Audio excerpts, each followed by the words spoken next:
Assalamualaikum warahmatullahi wabarakatuh. Anak-anak gimana nih kabarnya? Baik?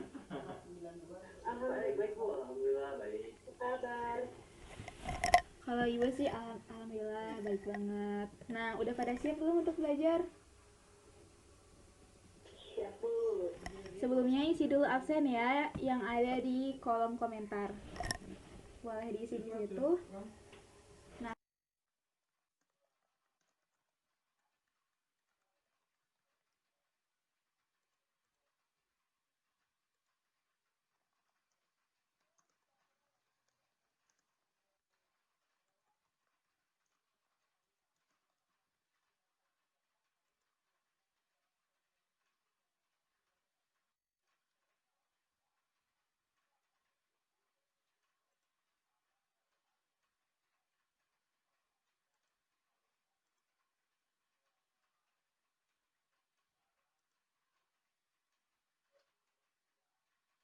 sekarang kita memulai pelajaran. Alangkah baiknya kita berdoa menurut kepercayaan masing-masing.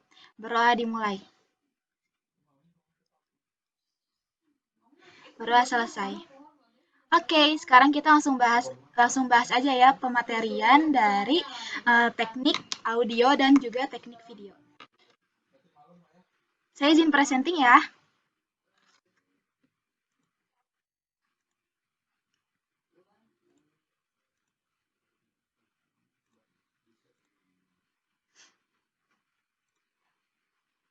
Oke, jadi sekarang saya akan menjelaskan tentang teknik shoot pada video.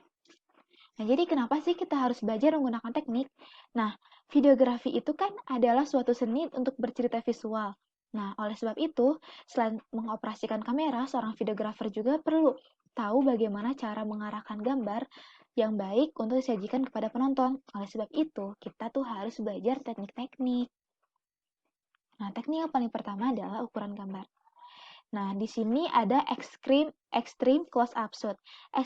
Extreme close up shoot itu, jadi kita tuh mengambil gambar yang memfokuskan pada suatu hal saja. Misalnya ini mulut saja atau mata saja. Nah, bisa saja hidung saja, jari saja, dan lain sebagainya. Ini tuh umumnya dipakai di video klip untuk memperlihatkan sisi estetika dari video klip tersebut. Yang kedua adalah close up shoot. Close up shoot itu pengambilan gambar yang kepalanya saja. Nah, ini tuh fungsinya buat apa sih? Untuk melihat secara detail ekspresi dari suatu objek. Nah, seperti yang kita lihat di sini, contohnya dari movie clip Look What You Made Me Do dari Taylor Swift. Di sini terlihat Taylor Swift sedang kaget. Dan yang di sini Taylor Swift terlihat sedikit marah. Kan ini jelas banget kan ekspresi Taylor Swift-nya. Nah, terus yang selanjutnya ada medium close up. Nah, medium close up itu atau bisa disebut sebagai bust up, pengambilan gambar yang dari kepala sampai di atas dada atau lebih atas dari setengah badan. Nah, ini tuh fungsinya tuh untuk memperlihatkan ekspresi dari suatu objek dan juga gerakan, tetapi tidak terlalu detail gerakannya nih. Seperti yang kita lihat di sini, kita tahu dia sedang nenggak dan juga sedang tegak badannya. Kayak di sini kita tahu dia sedang memiringkan kepala dan juga ekspresinya kita juga tahu. Oke, selanjutnya ada medium shoot. Medium shoot itu adalah suatu pengambilan yang memperlihatkan objek pemeran dengan setengah badan, yaitu dari kepala sampai perut. Nah, itu fungsinya tuh untuk memperlihatkan ekspresi dan juga memperlihatkan aktivitas dari objek, namun tidak secara detail dua-duanya. Nah, seperti yang di sini. Kita tahu nih mereka berempat sedang apa, dan kita juga tahu ekspresinya seperti apa dilihat dari matanya. Kayak di sini diambil dari movie clip Dynamite BTS, kita tahu nih ekspresinya Jungkook ini lagi ngapain, dan kita tahu apa yang dia kerjakan walaupun tidak secara rinci. Selanjutnya, long atau full shot. Nah, ini tuh adalah pengambilan gambar yang full body dari ujung kepala sampai ujung kaki. Nah, long shot ini memperlihatkan objek pemeran dengan cukup jelas. Hal ini bertujuan untuk memperlihatkan hubungan antara pemeran dengan kondisi sekitarnya. Nah, di sini yang pertama kita tahu kan pemeran sedang melakukan apa, dan yang kedua juga kita tahu pemeran itu sedang melakukan apa dan berhubungan apa sih dengan kondisi sekitarnya. Oke, selanjutnya sudut pengambilan gambar atau kamera angle. Nah, yang paling pertama adalah bird eye shot. Bird eye shot itu menunjukkan skala yang luas tetapi dari sudut pandang yang lebih tinggi. Seperti namanya, lanjut bird eye shot. Bird eye shot seperti namanya, sudut pandang dari ketinggian. Nah, bird eye shot ini menunjukkan skala yang lebih luas tapi dari sudut pandang yang lebih tinggi. Nah, seperti yang kita lihat contohnya di sini. Ini kita dapat melihat gedung-gedung, tapi gedung-gedungnya berada di bawah kamera. Terus kita juga dapat melihat ini sekumpulan orang dari sudut pandang yang lebih tinggi. Selanjutnya frog eye. Nah, frog eye shot atau low angle itu merupakan kebalikan dari bird eye shot atau high angle. Nah, kalau frog eye ini posisi kameranya lebih rendah dari objek yang diambil. Nah, atau posisinya tuh berada di bawah ketinggian mata sehingga kamera harus mendongak untuk melakukan shoot. Nah, pada gambar di sini dari movie clip Kill This Love Blackpink, sudut yang diambil ini berada di bawah sehingga objek terlihat seakan-akan lebih besar.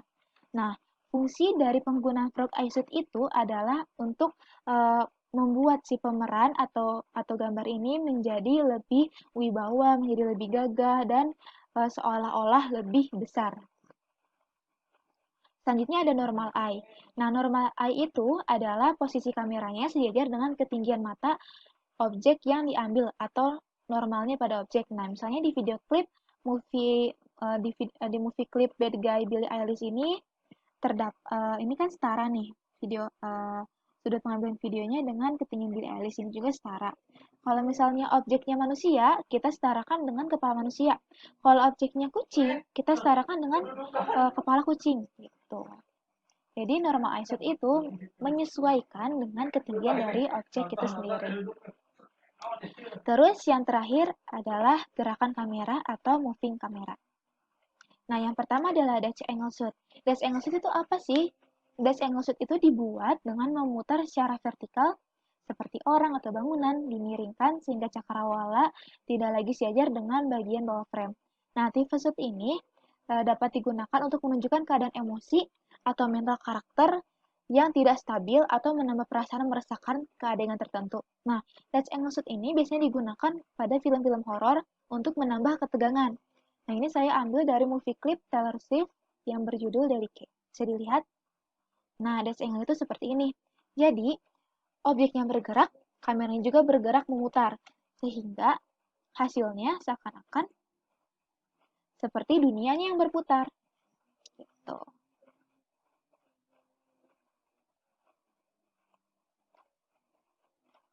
Selanjutnya zoom shoot. Nah, zoom shoot ini adalah gerakan yang dilakukan oleh lensa kamera untuk mendekati atau menjauhi objek. Gerakan ini merupakan fasilitas yang tersedia di kamera dan kameramen hanya mengoperasikannya saja. Nah, jadi kalau di kamera DSLR tuh ada ininya kan, ada buat zoom in sama zoom out itu tinggal diputer-puter aja. Nah, hasilnya bisa seperti ini.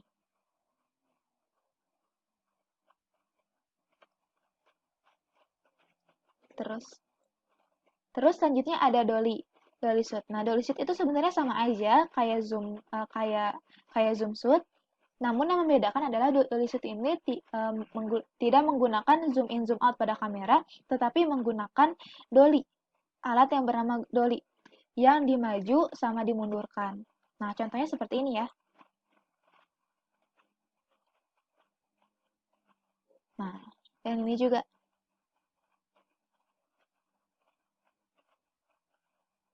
Sekilas dolly sama zoom shoot ini terlihat mirip-mirip ya, namun perbedaannya adalah dolly itu umumnya digunakan untuk objek yang jauh.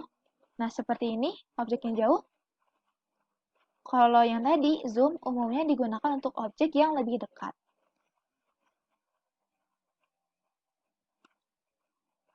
Nah, selanjutnya ada panning shoot. Panning shoot itu adalah gerakan kamera dari kiri ke kanan atau sebaliknya secara horizontal. Nah, panning ini mengikuti gerakan objek. Namun geraknya hanya ke kiri dan ke kanan. Seperti ini ya contohnya. Nah, jadi kamera tuh ngikutin geraknya objek, tapi hanya ke kanan. Kayak di video selanjutnya. kamera tuh ngikutin gerakan objek, tapi hanya ke kanan dan juga ke kiri. Oke? Selanjutnya tilt. Nah, tilt itu gerakan perlahan dari atas ke bawah. Ini tuh biasanya ditunjukkan untuk memberi efek yang lebih sinematis pada sebuah selebrasi. Contohnya seperti ini ya. Maaf, kepencet. Nah, seperti ini. Selanjutnya ada kren. Kren shoot itu dilakukan di mana kamera ditempatkan pada kren atau jeep dan dipindahkan ke atas atau ke bawah. Tipe shoot semacam ini sering dijumpai pada video-video musik yang menyoroti suatu karakter yang merasa kesepian di akhir film. Contohnya seperti ini ya, saya ambil dari movie klip Ocean Eyes dari Billie Eilish.